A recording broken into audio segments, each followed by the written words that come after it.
can tell.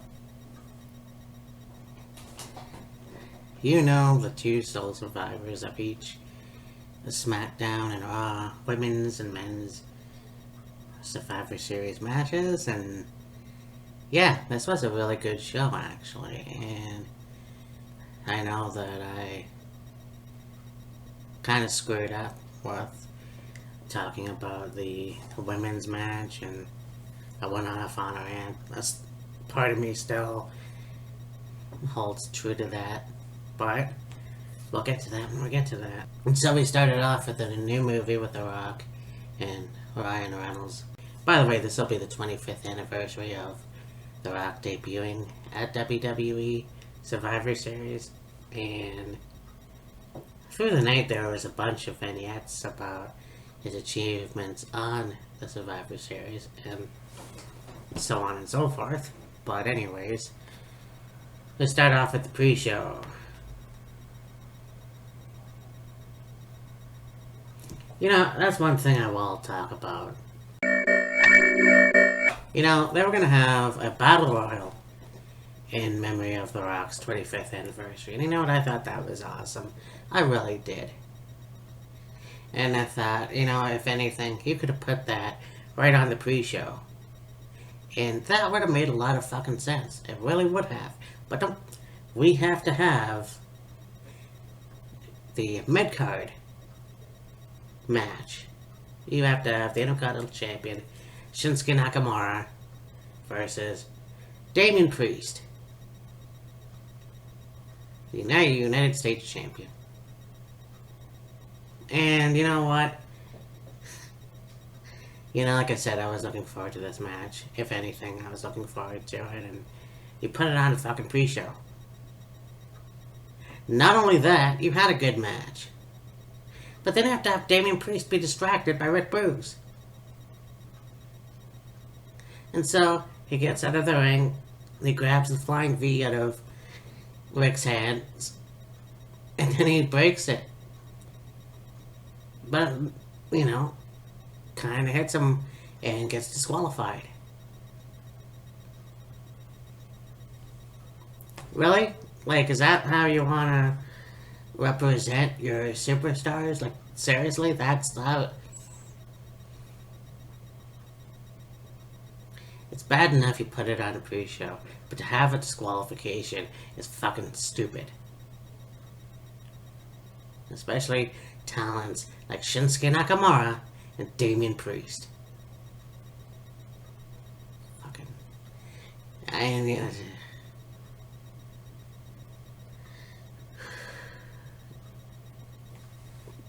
Fuck you, Vince. So, we started off the night with the women's match. You had Raw champion Becky Lynch versus Smackdown champion Charlotte Flair. And you know, I shit all over this match. I did, because we've seen it a bunch of times, and there was really no reason to see it again. But, I gotta say, with the shoot aspect of these two people, and of course, everything else in between, what a fucking match. Like, seriously, these two really beat the ever-living shit out of each other. They could give it slaps. You have Charlotte Flair do a disarmer right after Becky put the figure 4, which looked incredibly painful, by the way, on Charlotte. You have outside action, and you have just really good stuff. Really good stuff.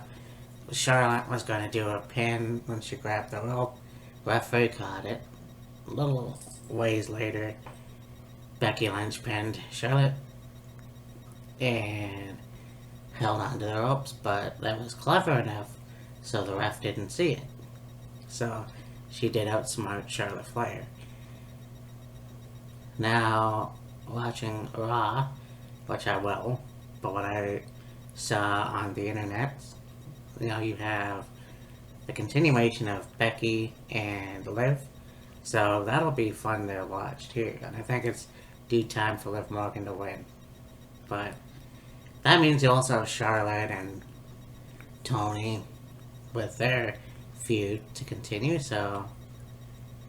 But this was a really good match. I really enjoyed it. And I never thought I would say something like that. But there you go. We have Team Raw versus Team Smackdown for the men's. And this was cool. You know, these teams were awesome, and you thought that Team Smackdown was going to win this one. And it was a close call. In the beginning, you have Kevin Owens leave his team and go back to Gorilla and wherever, you know. And it leaves me to wonder if this is, again, a shoot from Kevin Steen, knowing full well that he will be going to AEW maybe next year. Who really knows? But this kind of was interesting. The stupidest thing ever, but interesting. So abandoning his teammates, and then of course that didn't stop anyone else. They really had a good match. Seth Rollins got the win for his team. Team Raw. There you go. So, whatever the hell that means, I could still see Seth as the WWE Champion in the future, but only time will tell. You have the Battle Royal, it's Raw and SmackDown, but it was every man for themselves. And very interesting, because you have the triple box Pizza Hut thing, and, you know, there was a lot of talk about that. You got AJ Styles tempting Otis with a slice of pizza, which, okay. You have Shanky and Omos face to face with each other, and what is interesting is that Shanky's just a smaller, maybe a foot shorter, if not the same height as Omos. But there is a difference. You have the Viking Raiders be eliminated, and, you know, just very awesome. There is a point where you have Omos and Ricochet, the last two people, into the ring, and honestly, it would have been interesting to see Ricochet take out Omos. However, Omos won the match, and we'll see where that goes. I mean, it's very cool to see that they're actually giving him a push. So then, you know, Omos leaves the ring. The Street Profits grab the pizza, throw slices to the audience, which I'm not quite sure if that was a good idea, but there it is. You got the Tag Team Championship match. Raw Champions RK Bro defeating the Usos on a very close call. You know, very close call, saying these competitors work well. Matt Riddle has really improved his moveset because of Randy Orton. And yeah, apparently this is where Randy Orton has won the most Survivor Series matches in his career, so it would make sense that RK Bro went over. You have this SmackDown and Raw Women's 5-on-5. This was good too. And unlike the men's Raw and SmackDown, the women's Raw and SmackDown teams had their colors. SmackDown had blue, you had Raw with red. And so this was really cool. Very interesting though, because Shotzi and Sasha continued their feud. Sasha didn't play well with others. You know, it was just crazy. You have the two Aussies, Rhea and Tony, go at it as well. You know, and it was basically Sasha being eliminated. And you have 3-on-1 with Bianca being the last member of her team, but she was able to do it. So yeah, now you have both Raw teams for the men and women who won the Survivor Series. Team Red. They have the last match, Roman Reigns versus Becky. Roman Reigns, the Universal Champion, Big E as the WWE Champion, and this was also a close call. And yeah, you have the Superman punch being thrown to Big E, and Big E just fucking doesn't phase him. You know, that was pretty cool itself.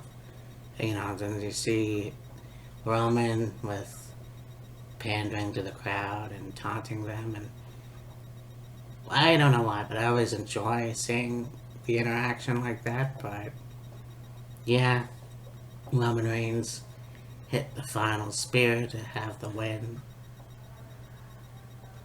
So yeah, Roman Reigns won. Just such a shame that The Rock didn't appear as he should have. Apparently he was supposed to, but that kind of pisses me off. Anyways, talk to you later. Bye. So you know that them cutting WCW was a long time coming. But I think that there's this myth out there that Jamie Keller Gnarly. that's why he took pleasure in cutting WCW. I don't think that's the case at all. Because if you look at some of his earlier interviews, like